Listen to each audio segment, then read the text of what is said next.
मुख्यमंत्री सुखविंदर सिंह सुक्खू ने आज शिमला के चौड़ा मैदान से पुलिस विभाग के पेट्रोलिंग और अन्य वाहनों को हरी झंडी दिखाकर रवाना किया। ये वाहन प्रदेश के 10 जिलों में सेवाएं देंगे, जिससे यातायात व्यवस्था को मजबूत करने में मदद मिलेगी। इस अवसर पर लोक निर्माण मंत्री विक्रमादित्य सिंह, नगर एवं ग्राम नियोजक मंत्री राजेश धर्मानी और विधायक भवानी सिंह पठानिया सहित अन्य गणमान्य व्यक्ति उपस्थित रहे। मुख्यमंत्री सुक्खू ने कहा कि कांग्रेस सरकार बनने के बाद से ही राज्य सरकार ने यह सुनिश्चित करने का प्रयास किया है कि सभी विभागों में कामकाज आधुनिक तकनीक के माध्यम से हो। उन्होंने कहा कि हिमाचल एक प्रमुख पर्यटन राज्य है, जहां देश विदेश से बड़ी संख्या में सैलानी आते हैं।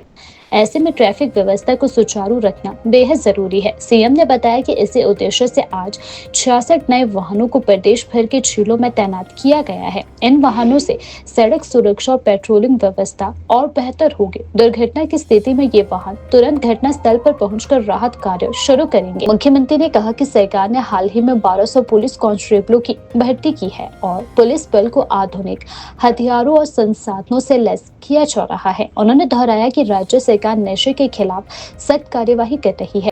मुख्यमंत्री सुक्खू ने विश्वास जताया कि इन नए वाहनों की तैनाती से यातायात नियंत्रण, कानून व्यवस्था और दुर्घटना प्रतिक्रिया प्रणाली में उल्लेखनीय सुधार देखने को मिलेगा। देश की सरकार सत्ता में आई है। कांग्रेस पार्टी ने हमेशा से ये प्रयास किया है कि सारी विभागों में आधुनिक तरीके से कार्य किया जाए, डिजिटल तरीके से कार्य किया जाए। होम मिनिस्टर होने के नाते जब मैंने विभाग की बैठक ली तो पाया गया कि 15-15 साल से पुरानी गाड़ियां हैं।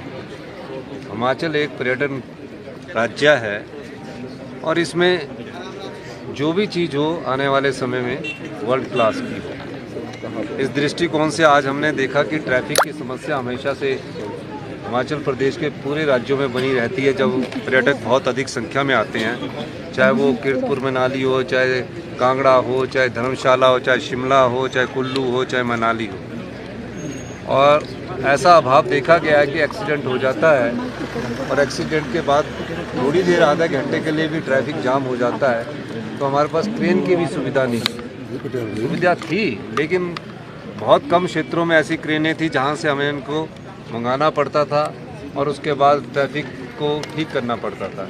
इसलिए ट्रैफिक की दृष्टि से हमने इन गाड़ियों का आज 66 के करीब गाड़ियों का हमने यहाँ हरी झंडी दिखाई है।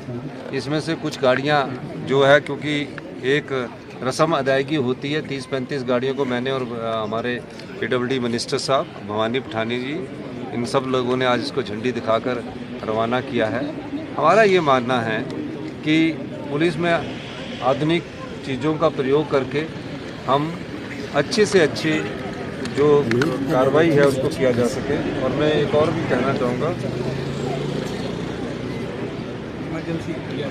और ये जैसे ही कोई एक्सीडेंट हो जाता है तो इमरजेंसी के लिए एक रैपिड तरीके से कोई आगे चीज़ को लाना होगा तो ये तुरंत प्रभाव से पहुँचेगी।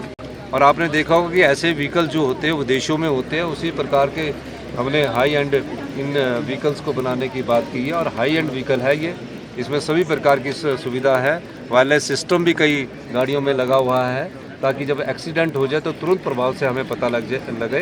इस दृष्टिकोण से आज हमने इन गाड़ियों का अनावरण किया। नहीं, शिमला नहीं, पूरे हिमाचल प्रदेश की पूरी स्मार्ट पुलिस होगी। हमने अभी तकरीबन 1200 पुलिस कांस्टेबलों की भर्ती की है। पुलिस में 8 साल से B1 का टेस्ट नहीं हो रहा था, वो हमने 8 साल से B1 का टेस्ट करवाने की बात की है। पुलिस को आधुनिक हथियारों से भी लैस किया जा रहा है और जो चिट्टा के खिलाफ एक हमारा पुलिस ने जो बहुत अच्छा कार्य किया है, उसके खिलाफ हमने एक अभियान शुरुआत करने की बात की है। हिमाचल पुलिस वो हिंदुस्तान की सबसे अच्छी पुलिस बनाने की दिशा में आगे बढ़ रही है। मैंने बैठक ली थी, उसमें कुछ जगह आपकी बात सही है कि पैसे खर्च नहीं हो पाए, लेकिन उसकी स्थिति इस प्रकार से है कि जहाँ पैसे खर्च नहीं हो पाए उसका कारण कई जगह फॉरेस्ट लैंड का भी है। तो सारी चीज़ों का मैं अभी आंकलन कर रहा हूँ और जैसे ही हमें परमिशन मिलती है उसके बाद हम आगे